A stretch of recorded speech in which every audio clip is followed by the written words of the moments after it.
இப்போ தாரணை, தாரணைக்கு அடுத்து தியானம், தியானத்திற்கு அடுத்து சமாதி அப்படின்ற ஒரு இதில் பார்த்தோம். அந்த வகையில் இப்போ சமாதி தான் இறுதியானது. அந்த இறுதியான ஒன்று என்பதற்கு மக்கள் பொதுவாக அதை ஆன்மீக பயணத்தில் மாபெரும் முடிவு என்று எண்ணுகிறார்கள். உண்மையில் சமாதி என்பது ஒரு தொடக்கம்தான். அதற்கு அப்பால் இன்னும் ஏராளமாக இருக்கின்றன. உண்மையில் நம்மில் பலரும் தியானத்தை தொடங்கிய முதல் நாளே சமாதி என்ற அனுபவம் பெற்றிருப்போம்.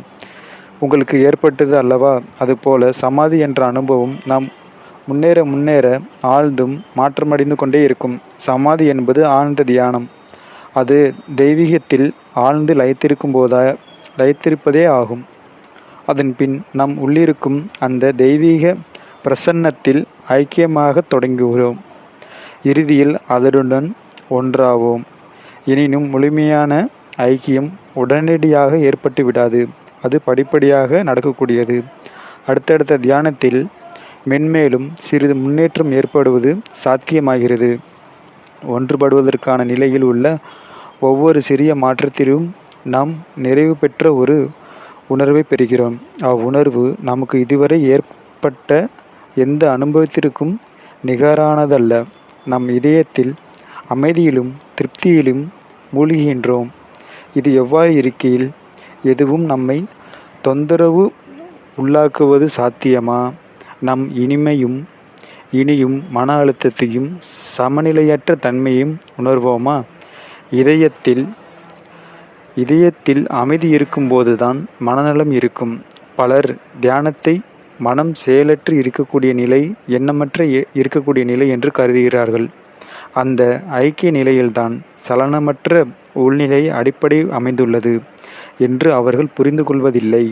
மக்கள் பெரும்பாலும் மன அமைதியையே தங்களது லட்சியம் என்று எண்ணுகிறார்கள். ஆனால் அந்த மன அமைதிக்கான காரணம் அவர்கள் அறிந்து கொள்வதில்லை. தியானம் என்பது எண்ணங்கள் அடக்குவதற்கான பயிற்சி என்று நம்புவதால் அந்த எண்ணமற்ற நிலையை தூண்டிவிடுவதற்கான பல்வேறு செயற்கையான வழிகளை திட்டமிடுகிறார்கள்.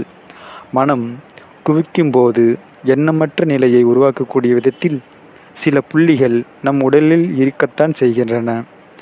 இதனால்தான் சிலர் மூக்கின் நுனியில் தியானம் செய்கிறார்கள்.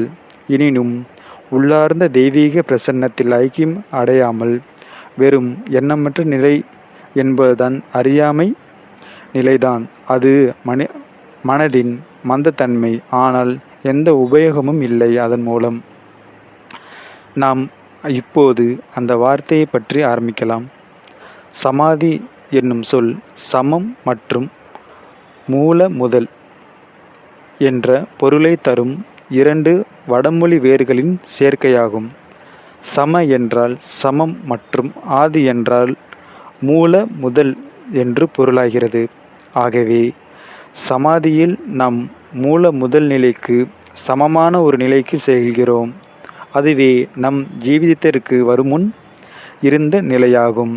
அச்சமயத்தில் நம் எந்த மூலத்திலிருந்து வெளிப்பட்டோமோ அதை தவிர வேறு எதுவும் இருக்கவில்லை. அந்த நிலையில் பூரண அமைதியும் பூரண சமாதியுமே இருந்தன. சம என்னும் சொல்லுக்கு நான் இப்போது விளக்கியதைப் போல சமம் என்பது மட்டுமே பொருளல்ல, அது சமநிலை என்றும் பொருள்படுகிறது. ஆகவே சமாதி என்பதை மூல முதல் சமநிலை என்று கூறலாம். ஆகவே சமாதி என்பது சமன்பட்ட நிலையான நமது மூல முதல் நிலைக்கு சமமான ஒரு நிலை என்பது ஆகும். இதை நம்ம இன்னொரு வகையாக பார்த்தா சம என்பதையும் மனக்குழப்பம் என்னும் பொருள்படும். ஆதி என்பதையும் சேர்த்தால் சமாதி என்பது மனக்குழப்பத்தை சமன் செய்வது என்று பொருள் தருகிறது.